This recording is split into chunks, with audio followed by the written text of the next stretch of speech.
Okay. Good evening, everyone. Welcome to another session of book review. And this time, this is going to be done by me. I'm Rethi. And I got hold of this book. I mean, it was given to me by a friend.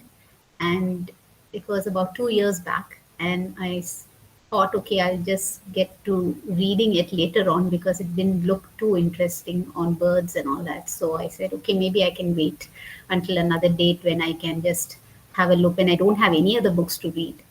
And thanks to TBF, I was asked to read books every day. So this book was taken off from the shelf, dusted, and I said, okay, let me start reading this book. And I'm glad that I opened this book because there's so many things about life that you can learn from this book. And yes, done and dusted. It's not done and dusted because this is a work in progress, this philosophy. You can't end it while you just read it, you can't do it, you've got to practice it. So the book is a short philosophy of birds by Philippe Dubois and Elise Rousseau. And they are the authors. I'll just tell you something about the author in short because you need to know who they are. I mean, it can't be just anybody and everybody writing something on birds, right? So, Philippe Dubois is an ornithologist, that is, a person who studies birds, and he is also a writer. He's been, studying birds since quite long, since childhood. He has been interested in birds. He's had this passion of bird watching, and he has been doing a lot of studies and observations from across the world.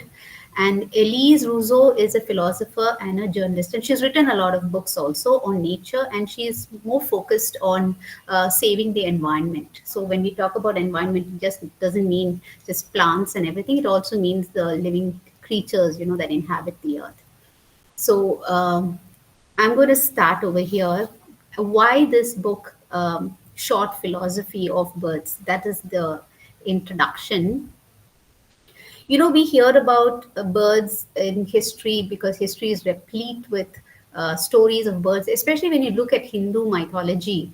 You'll have the birds like the Garuda, the peacock, the swan, and the owl.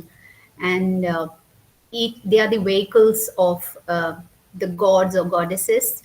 And so you can't discount, birds are just some separate being and humans are something separate. So they are always an integral part of life, not just amongst the Hindus. It's also got to do with the Greeks because you must have heard of Athena, the Greek goddess of wisdom. Her emblem is that of a little owl. I don't have a picture of that, but the Greek goddess. And I'm sure if you have any names of any other birds that represent something in mythology or in legends, you can always share it over here.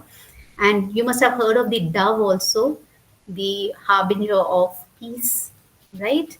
And they symbolize hope. So, and you find this bird with the olive branch, which shows, let's make peace and hope. So a bird is a symbol of peace and hope. So here you have the birds in Hindu mythology and in other mythologies. But what lessons do the birds teach us? What are the lessons that we can learn from the birds in this century? Because in today's world, we are all so technologically oriented that we are losing track of being social. We are supposedly social with social media, but we don't have any face-to-face interaction with anybody. That real life interaction, we're not having it with anyone. So we need to know what is it that birds can teach us, because people will say, oh, birds are all, they have this thing called, oh, he is bird brained and all that. They have these terms. But it's actually, you shouldn't be saying that, because the birds do have definitely a certain amount of intelligence appropriate for their behavior. So we need to know more about it, right? So we observe these birds and we reflect on our lives. We have to, yes, these birds, they, there are certain phrases which give a very negative connotation on birds, but we should actually discount that, and we should, kind of have a clean slate and think new, or renew our thinking about birds, what they can teach us. So this book is actually consisting of about 22 chapters, and that the authors have learned. They are based on hours of observation that they have held on riverbanks, tropical forests, deserts, the world over. And each life lesson of a bird can be, you can align it to a human being. We can learn from them, and we need to actually incorporate them in our lives if we need to be a better person.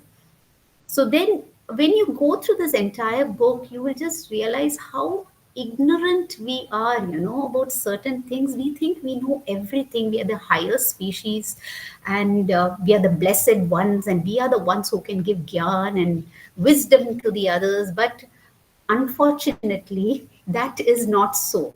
We think we are great, but we aren't. So, sorry, that's not the case over here where these birds are concerned. So, let's see what the birds have to tell us. Okay, there are so many aspects of birds, and the first thing that I would like to touch about, it's not just me, I mean, it's in the book, but this is what the authors are touching about, that is on vulnerability. You know what is vulnerability? What is vulnerability? Vulnerability is when you have you know a kind of weakness where it's something or someone can actually hurt you, and you are easily tempted or persuaded to do something that you actually wouldn't want to do. So you're vulnerable, there's a weakness in you. So everybody has got some vulnerability in them, but we usually don't expose it.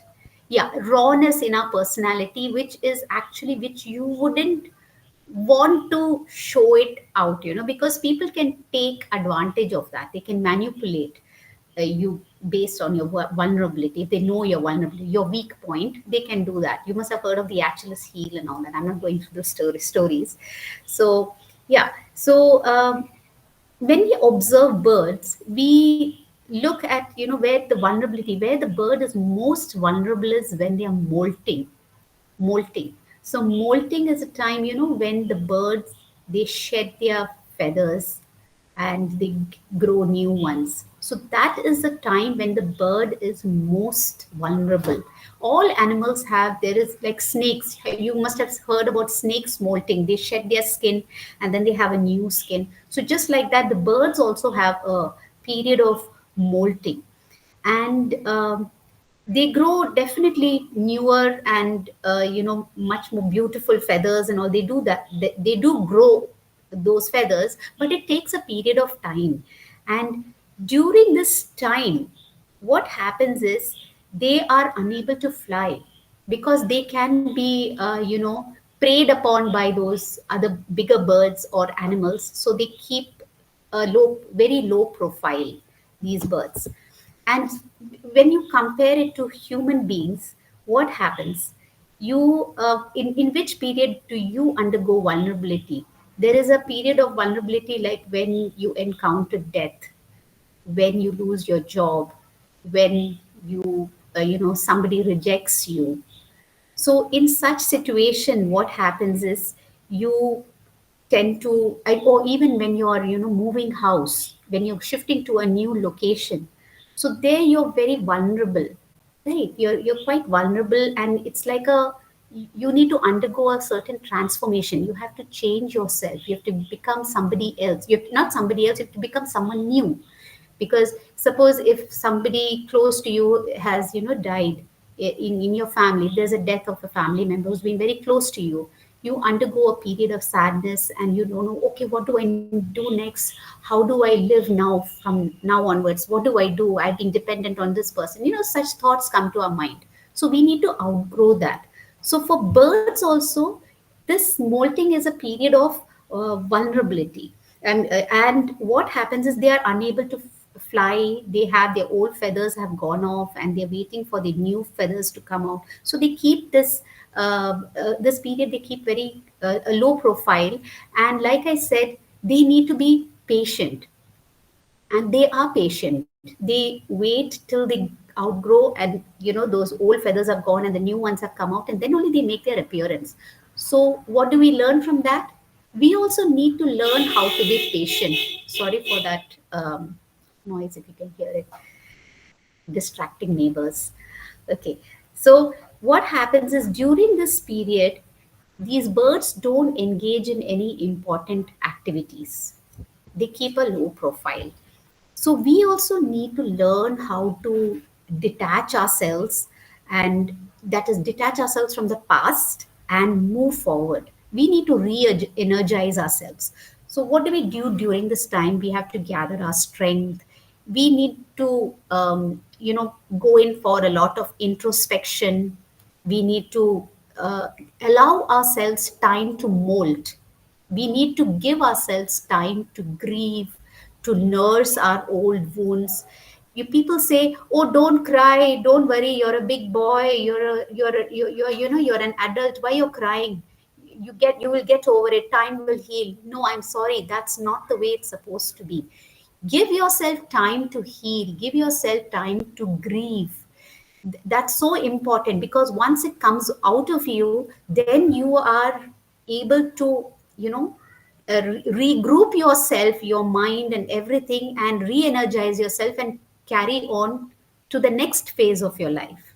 So this is what we learn from birds. So this is, what do you all think? Do you feel that molting of the birds, you can say it is kind of, you can study from this particular phase of a bird's life? Yeah.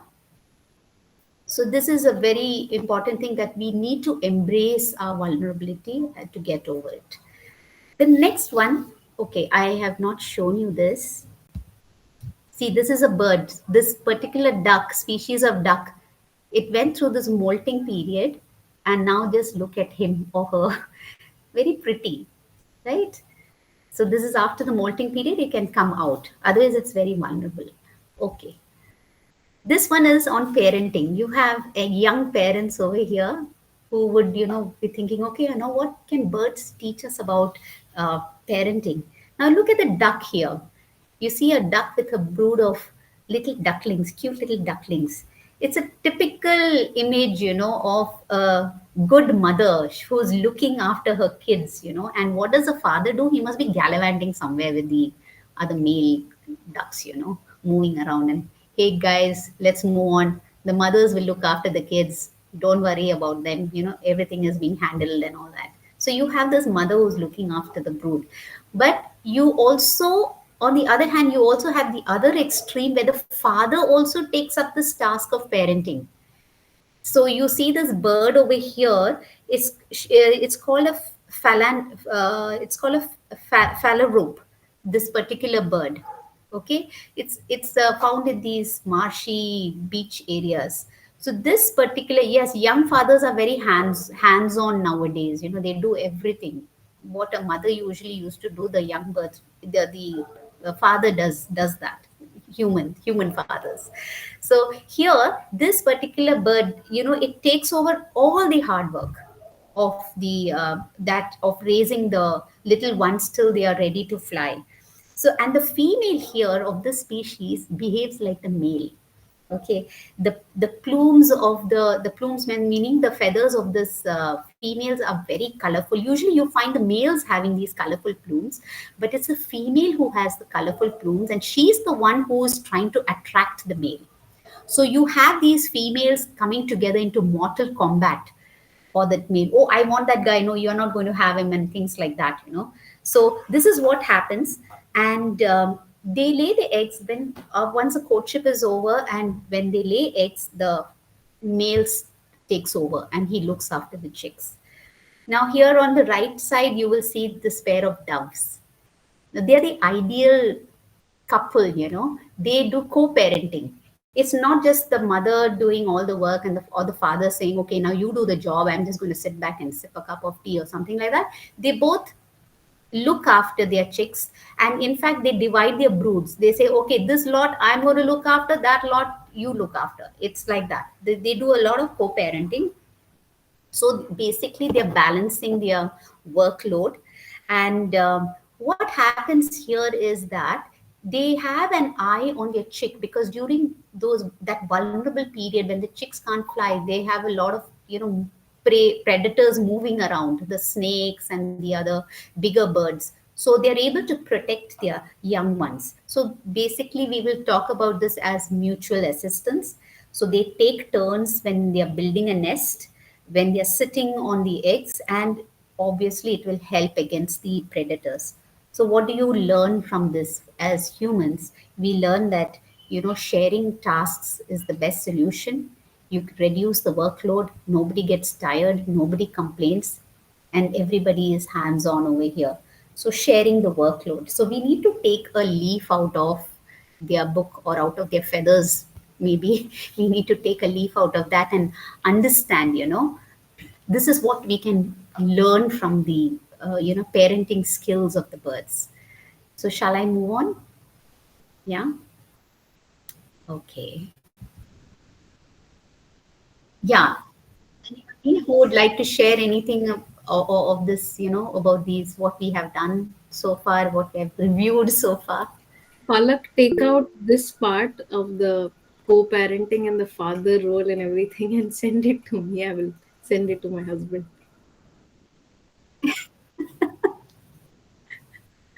Parenting. Richa said that she wants to say something. Richa? Yes, ma'am. Yes, ma'am. So, first Yeah. of all, thank you for doing this. And the moment I logged in and the moment I saw you speaking, I felt that this subject, this title, and everything just vibes so well together, so seamlessly. You're such a credible figure to speak about something like this. I don't know, I somehow get an image that you are a very passionate person around nature, and ornithology is something I could not have imagined listening about, Yeah. none but you, right? So that's one thing. Second thing I would say, of course, we have all been extremely fascinated by nature since our childhood. We've all always Mm, loved. As a psychologist, when I ask a group session of imagine yourself in your happiest self, mm, so the two themes always emerge prominently. The first one is being with my loved ones. So a family is a very prominent theme that comes up, and the second, without failure, from each and every person, is proximity to nature. right.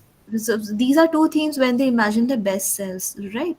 So I would definitely want to admit that my knowledge about birds and birding as such, I didn't know there was a term called birding There about is. 3 years Mm, back, mm, and my husband has introduced this word to me. mm. And we visited the Bharatpur Bird Sanctuary a few years Oh, back, yes. one of the Yes. winters, and since then, we made it a plan. We didn't go this year, but we made it a plan to keep going that place again and again, and to develop the child's sensibilities around birding. Mm-hmm. So there's this nature society in Delhi, and the founder, he says we are very nature blind. Nature is around us, and we don't even take notice. Mm-hmm. So since that, and in my home, my husband and sister-in-law, they are very, very sensitive towards birding. So you would be sitting in a cafe, and then they'll suddenly say, "Oh, this might be the Oriental magpie." She uses very fancy bird names. My sister, Mm-hmm. Mm-hmm. she's very technically correct at those. She'll spot those birds. She'll say, "This is a beautiful." Richa, I'm just interrupting you. There's somebody at the gate. Just one sec. Yes, yes, yes, sure. Um, I could talk to other people. There's so many of you. So, yes, so birding was a very new concept that was introduced to me. And I realized that this was a very calming experience, being around birds. I go back to my days at the Modi University, Modi School. I was in Rajasthan as a little kid. And in Rajasthan, you get to hear ow, ow, ow, peacock sounds all over constantly. So, Mm. and you don't hear peacocks anywhere else as often, right? um, so that felt very healing. So of course you weaved the entire birding ornithology, this entire subject around life skills, which is remarkable. I would say it's something I have We need to never. give credit to the authors because they have come Yeah. up with the book. So remarkable. I have not been familiar with something like this. Oh Yeah. my God. Like, ऐसा नहीं है मुझे. Yeah. Nothing like that. So very beautiful subject. And when I saw Palak posting this, my weekends are usually very packed. I felt I will definitely take out the time to listen Yeah, to and you. I hope I'll You be able are to doing keep a it on time remarkable. because You are amazing. we are all hard pressed with time. So I just thought, okay, do only the most important, the the ones that really stand out, which we can really relate to. I thought we would do that. Yeah, I will thanks a lot. definitely read this book. I'll Yeah, definitely read this book. Yeah, yeah, you've inspired me in this direction. Thank you so yeah. much. Thank you so much. And I did post about Rumit sir not being here, but now I noticed that Now sir is he's here. Yes. No, no, I'm here, very much here. मैंने he's लिखा था कुछ आपके बारे में there. पर He मैंने needs to हटा be दिया there. उसे हाँ okay. No, actually, this book also, like you, when you talked about birding and all this, my daughter is into ornithology. She is an evolutionary biologist. So, and she has done birding. She's studying birds, the vocalization of birds, and about the dialects and all that. So we had done a lot of birding thanks to her, and so obviously when this book people give me books, they give me books on birds. They say, oh, Chiti is doing studying birds, and they give me the books to read which should actually be going to her. So they ask me a lot of questions on birds which I don't know, and then I pass it on to her and I say, just tell me, what do I respond to them, like, what do I say? So that's been it. And so that's how this book also came to me on birds, the philosophy of birth, but very apt, very apt for us, for our knowledge, in fact. Okay, moving on. Another, one of these chapters that talk about building good habits. And birds, as you know, they are creatures of habit. They follow very orderly pattern. They follow this rhythms of nature. They adapt to whatever the day brings. And and if you notice, these migratory birds, they return each year to make their nest in the same place, in the same location.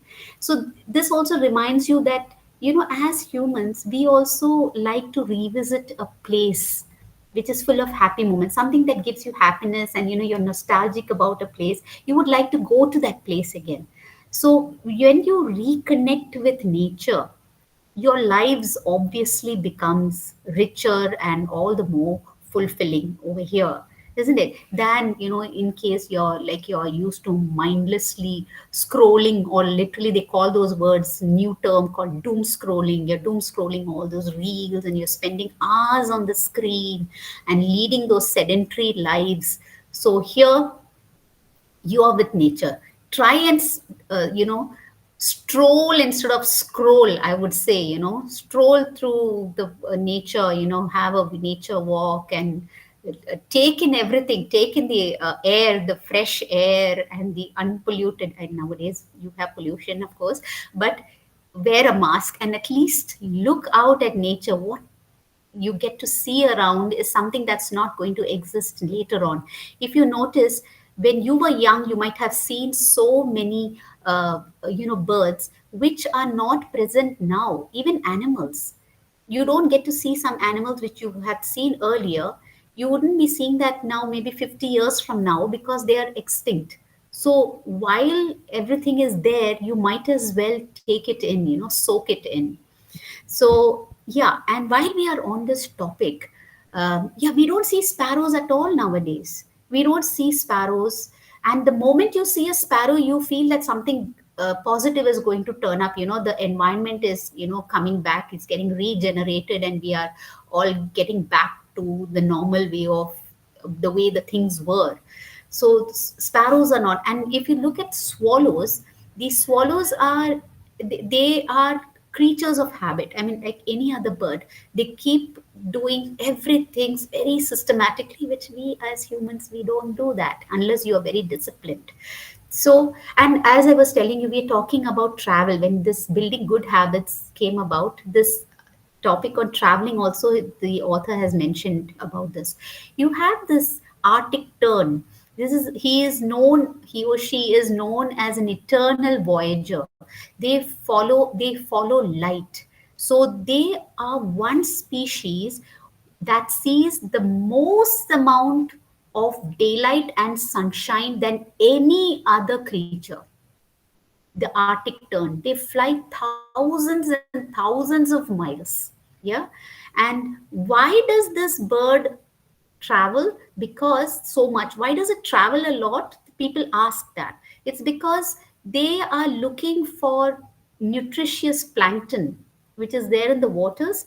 They're choosing a region where you get nutritious plankton. So we humans also, we also undertake migration, like, right? We don't call it migration. We okay, maybe you're relocating yourself, and we go on holidays. We want a change of scene. We want to explore new places. We want to lose ourselves in other cultures. So this is something that you need to do. As a bird is migrating, we also need to learn how to migrate. You need to break away from the monotony of this usual humdrum of life. Like for example, like in our family we have Rumit. He is always traveling, moving about, right, and posting pictures of places he has seen and temples he has visited and all that. We need to keep doing that often. I mean, we don't need to travel like how he does, because his work demands that, but we also need to take a break and move about. We need to do that.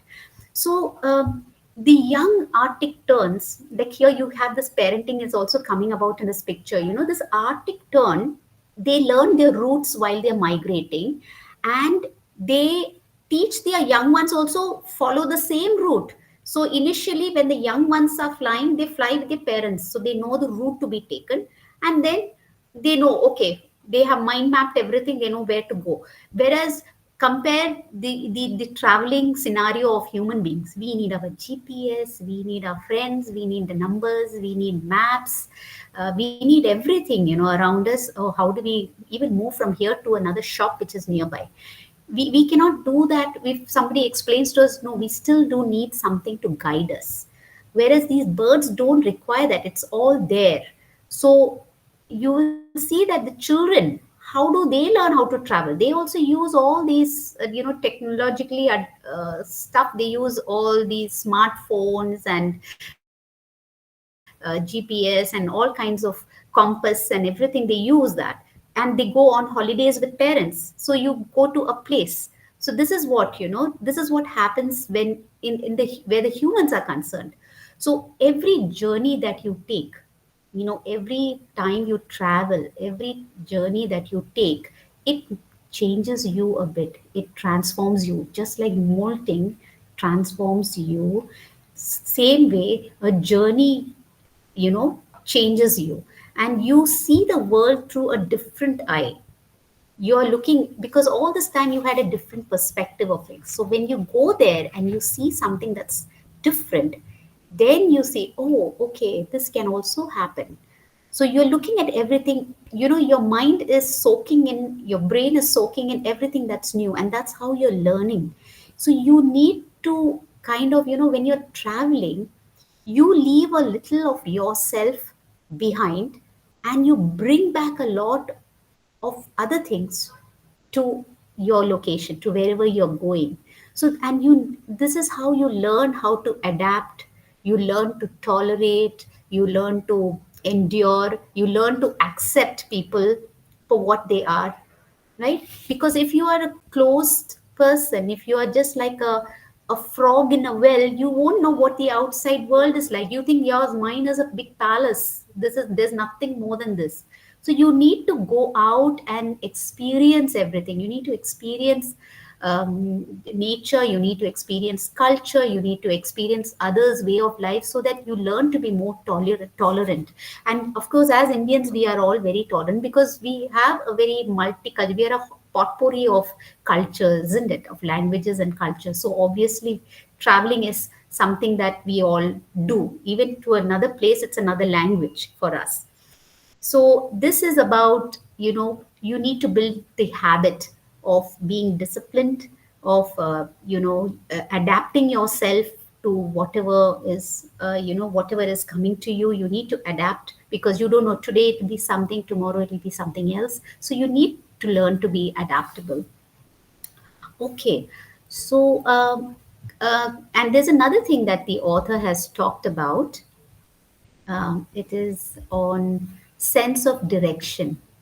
How many of us can go to a place without consulting a map, or Google Map, or even GPS? How many of us can do that? How many of us can do that? Can we do that? We would be totally lost. We'll be moving around like headless chickens in a circle. That's what would happen. We would at least need a compass, right? Otherwise, we cannot move in direction, because we are not capable. We have lost that capability. We knew it long time back. It was there in us, but we have lost it. Thanks to advancement of technology, we have kept everything to technology. Will do that for us. All that we need to do is sit, relax, buy a ticket, and fly out. That's what we do. But birds, they don't travel, as here it says, they don't travel with a compass. So what happens is, we have eyes, but essentially we are blind. And these migratory birds, they don't travel with a compass. Like here in this picture, you have this is a bar-tailed godwit. Bar-tailed godwit, Godwit, godwit. They move about 7,000 miles between Alaska and New Zealand, and they just weigh 250 grams. Just imagine.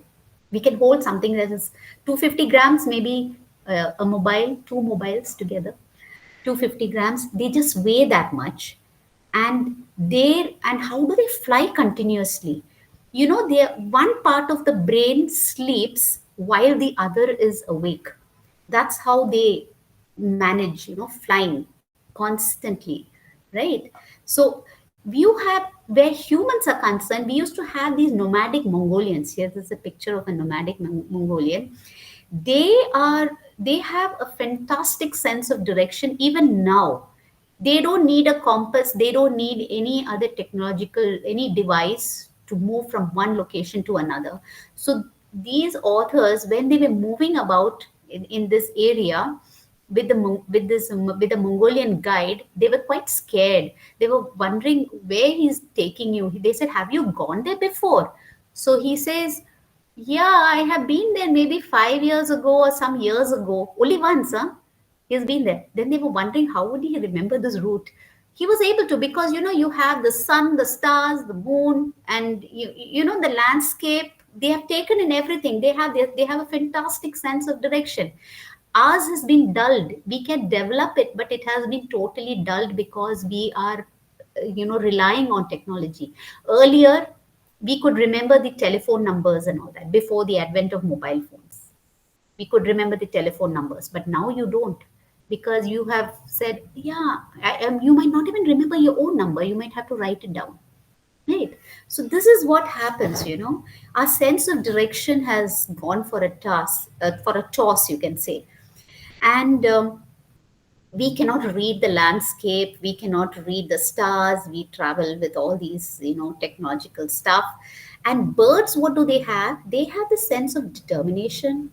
They have the sea, the landscape, the sun, the stars, the moon, and inevitably they make it to their destination. So we can't do can we say, when we look at this, can we say that we are progressing? Are we progressing? In fact, don't you think we are regressing here? As human beings, we are regressing, right?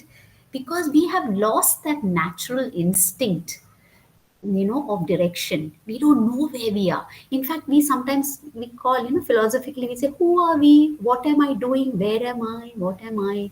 This is something like that, right? So this is something that you need to learn from birds, right? Okay, and I'm going to move on. If I stick around with the slide over here, I'll be sticking out here only. Yeah, regressing big time, Ruchi, definitely. We're coming back to family now. Okay, he talks about the author. He talks. He, I mean, they talk about family.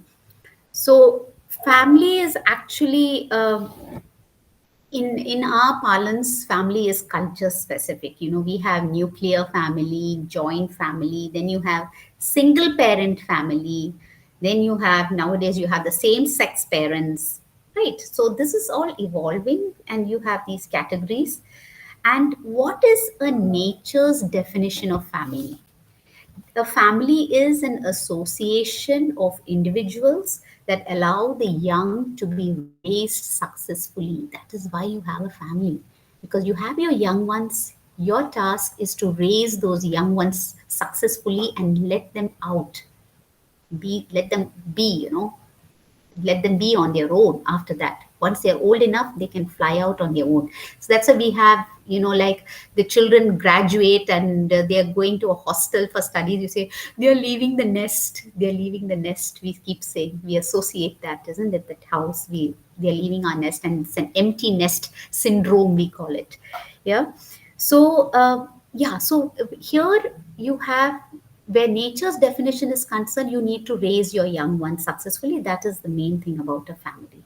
Now, let us look at the birds. You have cuckoo, the cuckoo, it's a neglecting parent.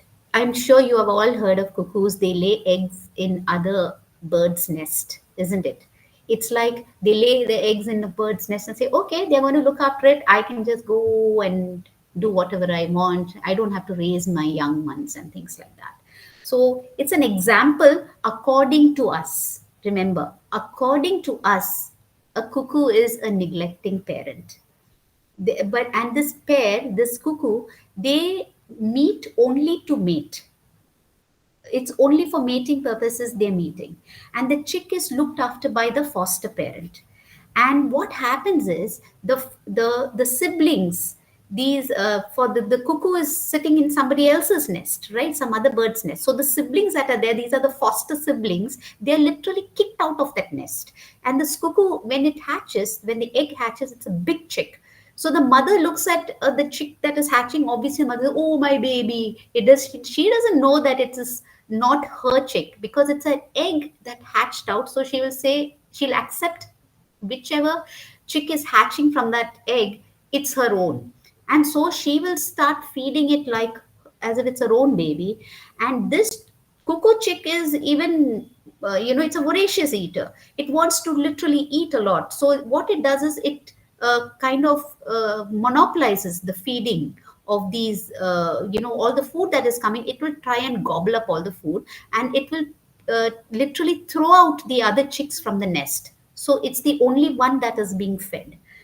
So this is what you call, in the avian world, you call this adoption. This is how the adoption takes place. So, and then you have the storks and the geese. Their parenting techniques are very similar to that of human beings. And flamingos, they engage in co-parenting. They have like a community. All the yes, easy adoption in the avian world, right? And where the flamingos are concerned, they have a community where it's community parenting. All the members in in that flock, they look after the little ones, and it's like a creche, a big creche. And the parent comes occasionally to this community to feed the birds when they go out hunting and looking for fish and everything. They come back only to nurse their young ones. Otherwise, they leave the whole nursing scene to the group as a whole. So this is what happens amongst the flamingo community. And birds, one thing you need to observe is that birds don't count on their chick to look after them when they grow old. They don't do that. They don't say, oh, when we grow old, who is going to fetch food for us? Now this fellow is going to grow up. We will tell him to, sit in our nest and lay a few eggs and look after their chick, and we will also get some food. No, this is not the case. When the chick is old, when the young bird is old enough to fly out, the parent itself kicks it out of the nest. They say, no, no, no, you go and get a life of your own. Yeah, they follow the Western concept, right? Okay. So the when compare the differences between the kind of parenting, you'll find that the parents are the ones here who are breaking off their ties with their offspring. When you come to human beings, you look at it, the parents don't want to break off the ties. They don't want to break off the ties. The offspring will remain with the parent as long as they want to. So the offspring has to break off the ties. Sometimes you find that the offspring wants to break off the ties, but the parents is, no, beta, don't go, be with us. Who is going to look after us during our old age? Right? So this is what is happening. So, like I said, birds, they don't count on their chick to look after them when they are old, when they grow old. Let's move on. Okay, here's a very interesting topic on finding love. Yeah, and you will notice that birds are very lucky and they're very gifted when it comes to finding love. For us, love is a very complicated affair. You say, oh, is he, isn't he, is she, isn't, you find these people taking off those petals of the flower. Will she, won't she, will she, won't she, loves me not, and all those scenes and all take place during adolescence. But for us, love is a very complicated, painful affair. Oh, you feel heartbroken, your life is gone. That's it. I can't live anymore without. If he's not getting married to me, that's the end of life. I will not marry anybody else. Your in fact, your heart rules your head. You're not thinking logically, you're not thinking sensibly. We don't actually follow our intuition and instincts. We overthink our decisions. We are not daring. Many times you find somebody you like, but then you'll think, oh, what will society say? Birds don't think like that. They like a mate, they say, okay, come, let's go together and ride the sunset together. They don't say, oh, what will the other birds think? Oh, he is jealous of me. There's nothing like that. Okay, so here we are not daring, but birds don't take so much of time in deciding. The males, they are there with all their finery, and they just sit and dance and make their fantastic moves, and they try and attract one of those unglamorous looking birds, female birds. Birds, the female birds they're not as beautiful as the male, and they just attract them, and then that's it. And then they are ready to, the courtship takes place, and then that's it, they become parents. Very quick, easy peasy. But the human case, it's not like that. They take lot of hours deciding will, won't, rejection. And then when you face rejection, you go into a state of that kind of, like I said, molting. Yeah, you go into that state and you say, oh no, now my life is over, and this, nobody is attracted to me. What do I do? What to wear? Yes, what to wear, and things like that. Maybe I wasn't dressed up properly, that he wasn't attracted to me, so I need to maybe dress up even better. Things like that. So what inspiration do we take from the birds over here? You need to love just like the doves. It's very rhyming, isn't it? You need to love like the dove, right? And it's very important to be happy and be present with our beloved, and you don't want to be anywhere else. That is what love is, that you are comfortable in each other's company, and you are there. It's like in the case of doves, they mate for life. They have a single partner, they're monogamous. So you should try and be like the dove. Coming to that, another thing about what the author says is that wore high heels when you met. You shouldn't have worn high heels, isn't it? You should have just sat there and said, okay. Then he will say, oh, you're so short. He would have said that. So you want to impress him, right? So the next thing that the author talks about is living life to the fullest. You need to enjoy life, embrace life. Like you embrace vulnerability, you need to embrace life. And the hen teaches us a lot about that. You observe a hen, if on a poultry farm, or in villages and all, you'll find this hen having a mud bath. She's constantly wallowing in the mud, in the dry mud, and she's sitting and flapping her wings upside down, and she's relaxing still and everything. She's doing that. She is not bothered about what's happening around her. There are other female, these hens and all that are around, and they're being given food. She's not bothered about that. She's totally, completely, she's focused on having that time to herself. It's just like, humans, we go to a spa to unwind. It's something like that. So she is always in the present. So we need to learn from the hen. She's in the present. She's motionless. She's not distracted by the activities of other hens, right? She's enjoying her moment. So what does that teach us? We need to be in the moment. When you are in the moment, then you have no time to worry. You don't think about the future. You don't think about the past. You are always there doing what has to be done then, right? Okay. Another interesting thing is about how do birds add beauty to this world.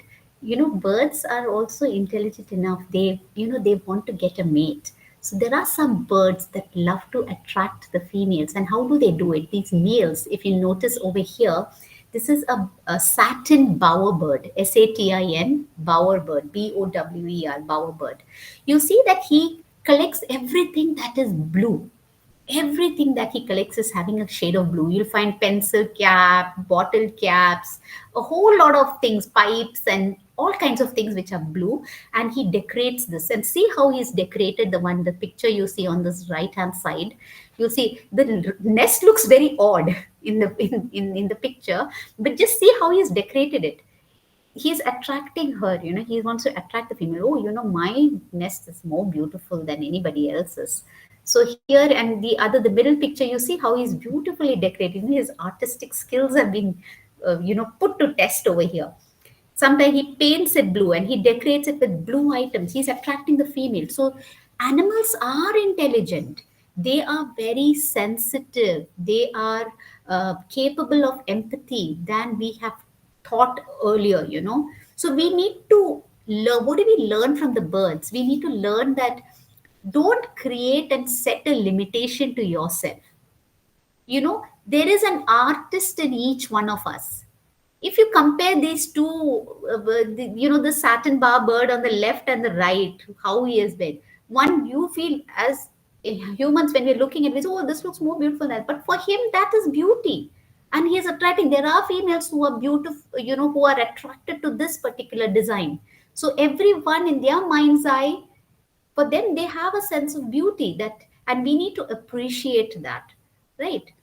So this is what you learn from these birds. So each one of us are artistic. We have talent.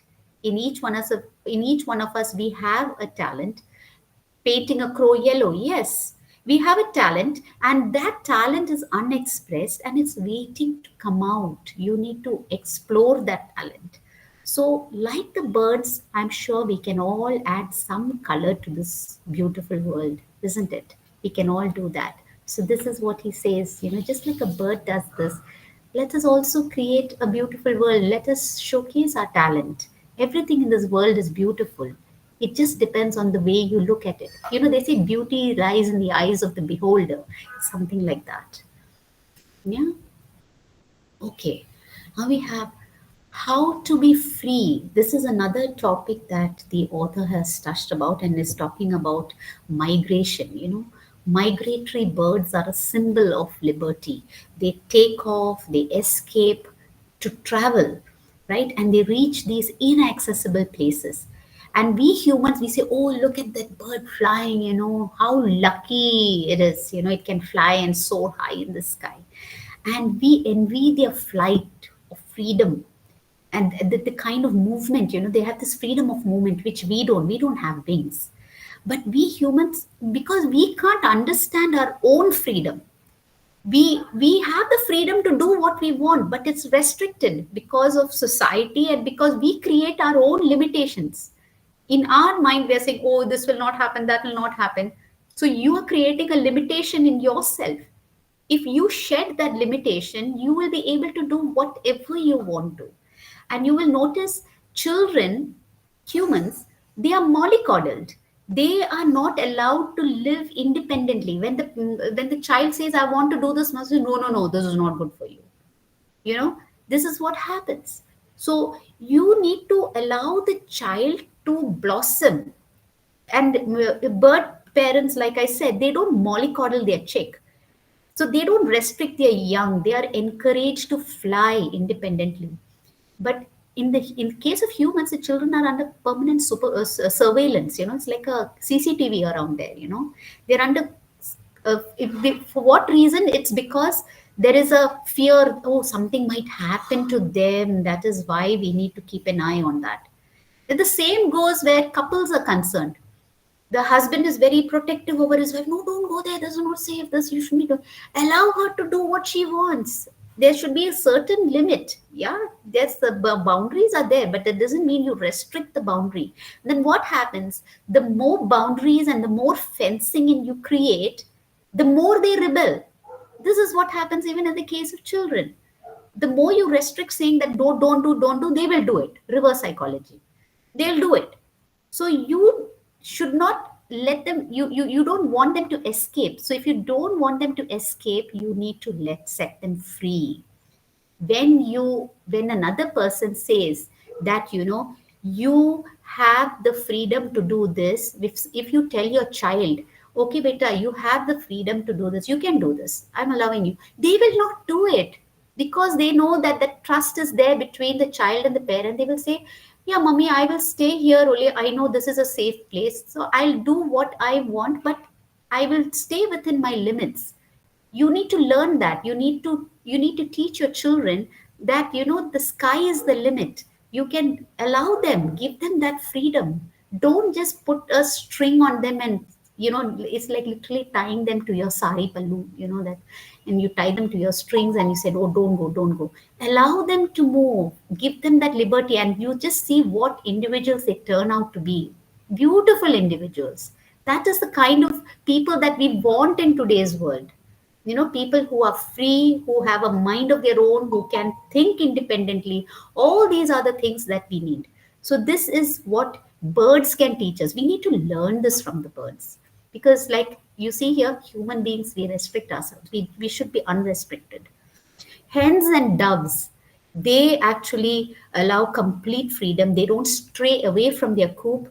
And the same goes for humans. You will see that we need to have a balance between domesticity and liberty, right?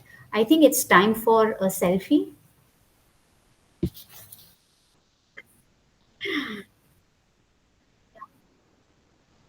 It's not over.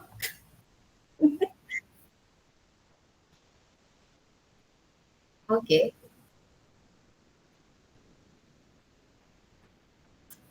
Okay, I will. Just 1 minute. 1 second, 1 second. Let me go. Where do I go?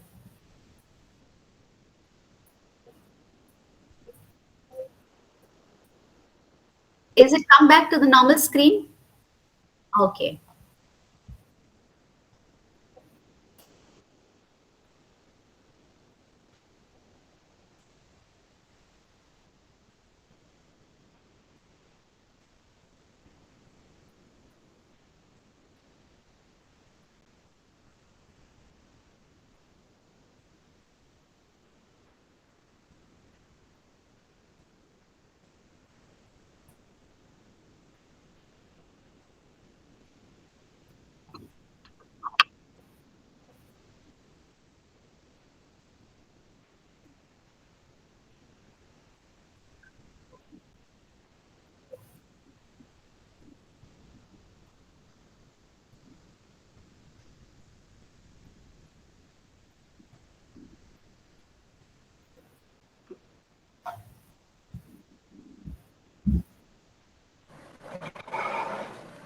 Just wait now to share the screen.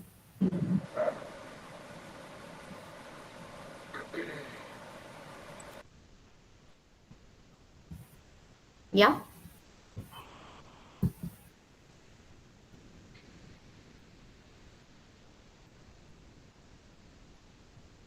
Shall I continue? Okay. Okay. So everything talks about how we need to set ourselves free and also set our young ones free. So we need to find happiness, the simple pleasures of life. And we have this term, happy as a lark. So, what is happiness for a bird? Happiness for a bird is absence of unhappiness. That is happiness for a bird. Can a bird be depressed? Can they be discontented? Do they brood about the past? Do they worry about the future? No, they don't do any of that. They live in the present moment. They are always in the present. So they don't worry. That's the beginning of happiness. So, sometimes philosophers wonder whether these birds understand what is moderation, and are they content, with simple pleasures without giving into excess, without overeat. Like, for us, you like something, you go overboard, you eat, you know. But do they have that? They eat when they are and when they are full, that's it. They have nothing else. They don't take anything more. So they know what they want. When their stomach says done, that's done. And of course, you have exceptions where some birds, like the thrushes and all, they feed on these fermented berries. In the autumn, these berries get fermented and they have that, and they get totally intoxicated, and you find them flying without any sense of direction. They sometimes fall off, and things like that. And you find some animals also eating these things, and they move around as if they're completely stone drunk. So they do get intoxicated. But there's one thing that birds don't bother about, that is, they don't have any concern for stoicism. There is this word called stoicism. That is, stoicism means you are calm when everything is, when there's a lot of chaos and turmoil around. There is, you remain calm. But for a bird, this doesn't apply. This stoicism doesn't apply because they are always in the moment. They have no time to worry. They don't think about the future. They don't think about the past. They are always in the present. So this question of stoicism doesn't arise when it comes to, when we're talking about the birds. So that's what we need to be. We need to be in the present, in the now. That is what the author tries to tell us, be like the bird. Okay, moving on. Okay, intelligence. This is a very interesting thing. We talk about us being the most intelligent species on the planet, but sorry to break that bubble, we aren't. Okay, we think that we are superior, and we rank all the creatures based on our understanding of what intelligence is. IQ, this Q, that Q, and everything. We have our benchmark, and we apply this to the animal kingdom also. That's what we do. But birds have their own set of intelligence. They have their own intelligence, which is appropriate for their behavior, for their life. So you have to think like a bird to see, is that bird more intelligent than the other birds. You can't compare your human intelligence to a bird's intelligence. You can't do that. If you're doing that, you will notice how dumb you are, in fact, because you are relying on your great GPS and AI and chat GPT and everything to give you information. Birds don't do all that. Without that, they're able to manage their life, right? And among the birds family, you will notice that the crow is ranked very high on the intelligence scale. The crows, yeah, they as all other birds are, they take care of their young and everything. And what they also do is that they have the ability to think how to get round a particular problem. Like, you see this is old story about the, the pot with a little bit of water, and how the thirsty crow, the story of the thirsty crow, how the crow puts stones and the water rises to the top. So that is definitely a level of intelligence, isn't it? But human beings, I mean, if you can't get into something, you wouldn't put putting stones into that. You will be trying other things. You might, in fact, maybe break the pot, and that all the water might also just fall, leak out whatever was remaining. So here you have to appreciate the intelligence of the bird when it comes to trying to find a solution to a problem, right? And then you have also bed in intelligence, yeah. And some birds, they hide food. They hide food because and then you have these urban crows. What they do is that they did a study. They found that this is very interesting. I'd like to share with you. They take these nuts, okay? They take these nuts, and in places where there are signals, road signals, they put these nuts. When the signal turns red, they put all these nuts in front of the in the zebra crossing. And then when the cars move in the green signal, what happens is the nuts are crushed. And then when the signal turns red again, they come and pick up all the nuts, the shells being shelled. So you can just imagine the kind of intelligence that they have employed to get around that. So that's evolving, in fact. And yeah, humans do possess intelligence. I'm not saying that they're not intelligent, but they have to utilize it to something that is beneficial to them, right? Because human beings can be very arrogant when it comes to comparing the intelligence to animal intelligence. So basically, the truest sign of intelligence is when you are humble. You need to have humility in yourself in order to, you're intelligent. You need to be wise also. You can be intelligent, but you need to have that wisdom in you to be humble. So that's one quality that we all need to develop. Okay, then we have the good and the bad. Yeah, we think that, oh, this is good, that is God. We all have a moral compass that we have created. This is good behavior, that is bad behavior. And what is good and bad for humans, we apply it to the animal kingdom also, to the bird kingdom. So, like we talked about the cuckoo who is laying this egg, we say, oh my God, what a creature. She is getting the other birds to look after her. She's such a selfish bird and all that. But there is a reason why this bird is doing that. And the reason is, a cuckoo lays an egg only in one egg in each nest. She doesn't lay all her eggs in one bird's nest. She lays it in one nest, another egg in another nest, and so on. The reason is because she needs to have at least one or two chicks surviving, because the rate of survival will be very low for these cuckoo chicks. So if one bird's nest is destroyed, at least one nest is there, isn't it? One egg is there that is surviving. So that is why she is using her intelligence to. I mean, this is a kind of evolution. It's a thing that is inborn in them, that they do this because for survival of the fittest. So this is what. So the thing is that the host nest, if it is damaged, there is another host nest that will survive. So the probability, the chances of the cuckoo, the eggs surviving is high. At least one out of three will survive. And then you have this squaws. This bird on the left is a squaw, and the one you see on the right is a cuckoo. Okay, so the squaws are bird. They're known for stealing food. They never hunt their own food. They always steal from other birds. And you say, what a thief! We have this call. They say, what, this is a thief. But the reason why the bird, and there's also a thing, is that this birds uh, hunt, I mean, they steal other birds' food, but the bird that is getting the food stolen are also happy with this bird stealing, because they are residing in an area where there are a lot of predator birds.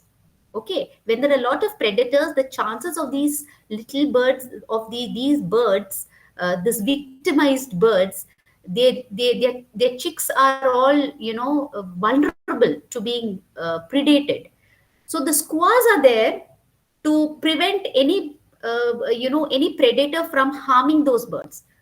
So what happens is, these little birds, like the terns and all, they go out and they go hunting, and they go for food and everything, in the full knowledge that, okay, the squaws are looking after them, after my chicks, it's fine, it's safe, I can come back. So what is it if I just lose a few fishes? I'm losing it to a squaw. They're stealing a little from me. It doesn't matter, as long as my chicks are safe. So this is a kind of a thing that I can deal with, right? So this is the thing. This is why nature has made it in such a way that they are, I don't know what term we use, symbiotic or whatever. They are, there's a whatever you call it is happening. They are, each one is have benefiting from the other over here. So this is about the skuas and the what do you call it, the cuckoo. Yeah, it's a kind of a barter system, Zainab. Exactly, right? So when these terns, these Arctic terns, when they are nesting also, they build their nest close to the squaws. They know these squaws are thieves, but they build their nest very close to the squaws' nest, to the where the squaws are staying. So now, when you talk about the definition of this good and the bad, it is actually a human construct, right? We have created this, but this construct that we have created needs to change, right? Okay. Then comes beauty. Birds' colored feathers are for communication. Males are more handsome and they sport the brightest colors. Yeah. And when you want to go into this game of seduction, you'll find that the males are one up on all this, in this kind of, uh, in seduction, where seduction is concerned.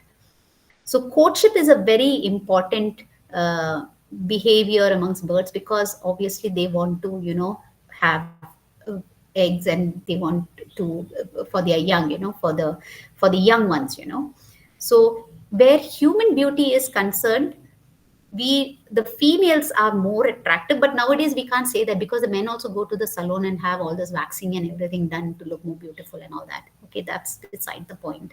But uh, here in the where the bird life is concerned, the males are handsome and they sport the brightest colors, and the females are pretty dull. Now the reason why the females are dull is because they have to look after their chicks. If they were bright as these Christmas trees, with glittering and illuminating themselves, how will they look after their eggs? Because they will be literally targets for, they'll say, oh, there's a female there, let me eat her up, or let me grab those chicks. So if she's blending in the background, what happens? The eggs are safe, right? So this is the reason why the females are drab and dull colored. Their plumage is not as colorful as them. Whereas I mentioned earlier, there are some females who act as a male. There you'll find the females are all brightly colored and everything, and the males are the dull ones. So yeah, so this male, the plumage, it colors, it conceals actually the lack of something. Some, have you noticed a peacock? Very beautiful. But what about the voice of the peacock, the songs? Does it have song? Is it musical? It isn't it? So there is either one thing.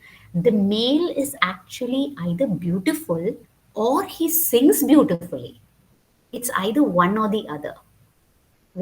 So you'll find certain birds that sing so beautifully, and when you track it, you'll find that it's so inconspicuous and not very handsome and not very attractive, but it's got a beautiful voice. Now the females are looking for that. Even in the human thing, if you look at it, there are some friends who have told me, oh, I go in for a guy who has a beautiful voice and who can sing very well. I don't care about his looks and all that. As long as he has got a good voice, all is well. There are people whom I know who have said that.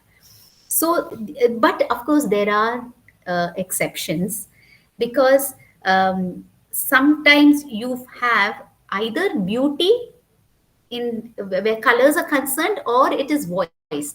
Now you have the crow, the poor crow, not beautiful, no voice, but intelligent. So if you have, there is something lacking, there is always something there for you. There is always something there for you. It's not that just because you don't have this doesn't mean that you're a failure. You are always successful, as long as you know, as long as you can find your talent and what you are very good at, because each one of us has got something positive in us which can blossom into something really great. So we need to look for that. For human beings, we have to look for that. For birds, they don't have to look for it. They just apply it in their life, right? Okay, so let us move on. Yeah, and then you have something called fear. I'm almost coming to the end now, so please bear with me. Uh, One is dealing with fear. See, birds instinctively they know when danger is approaching them. They they don't confront danger, they flee from danger. And how do they flee from danger? They take off very rapidly, they fly off just like that. You just go in front of a bird, you see it's flying off. So it's very instinctive.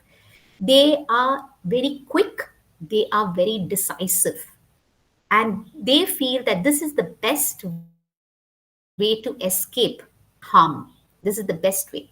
And there are some birds that freeze completely when threatened. They just like a London statue kind of thing, they freeze. And this behavior is called tonic immobility. It's called tonic immobility. And this teaches us that, sometimes when something is going to happen, when somebody says something, and instead of uttering it, just be silent. Stillness and silence can be powerful tools when facing fear. Even when you are in front of any animal, in some cases you just sit still without moving, the danger passes. It's when you move that something happens. So just remain still. So this is what you need to learn from the birds. So birds also use alarm calls. They have these warning calls when they get find danger. So they are warning others also. So what happens when a small bird is in front of a predator? It is prone, to attack. So you have this mob of birds that come together, supporting this young one. This whole group, as a group, they come. They can, in fact, put that predator to shame, so there is safety in numbers, as we call it. And we need to help each other out. This is what we have to learn. If something is happening to somebody, it doesn't mean that, oh, somebody else will save him, let me just go my way. No.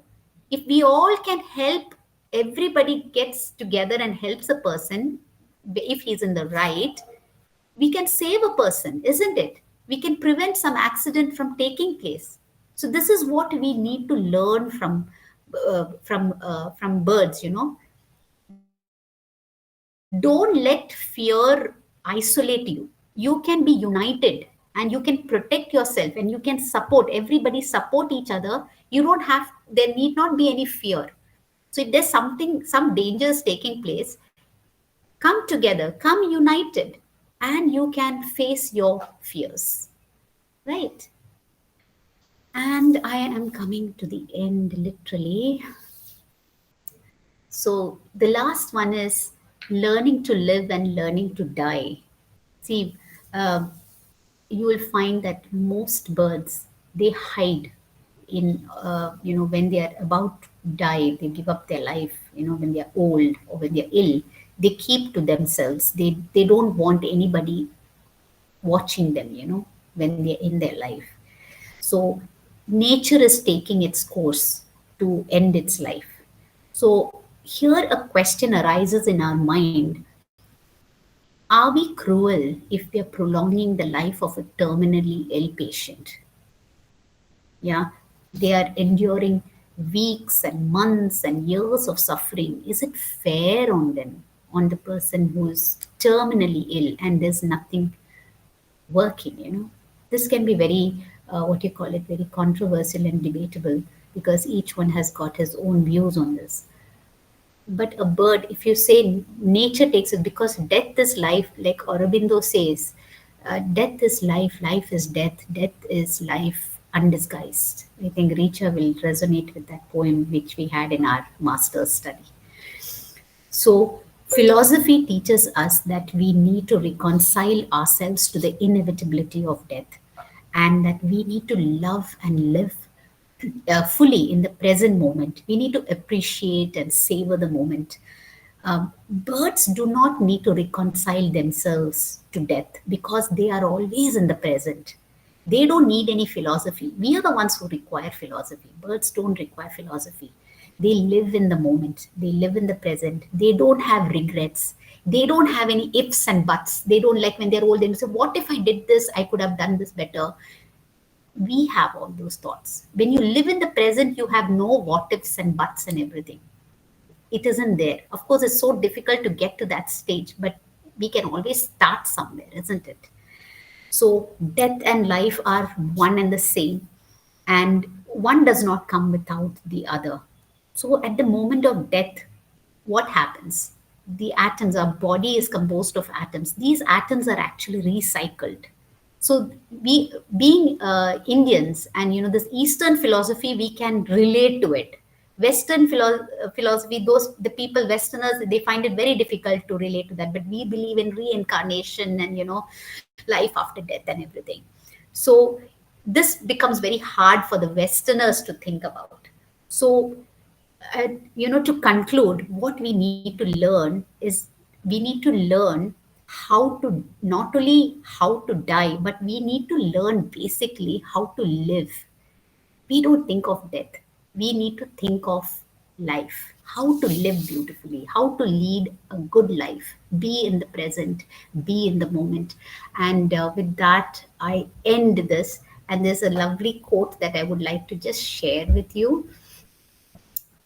A bird sitting in a tree is never afraid of the branch breaking, because its trust is not on the branch but on its own wings. So you need to trust yourself.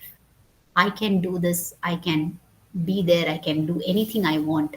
I'm not going to depend on others. I'm not pointing fingers at something. Something is the cause of my defeat or despair or disappointment. No, I need to trust myself. I am the cause of everything, so I need to work on myself. And also, last but not the least, one more quote is there, which I couldn't help.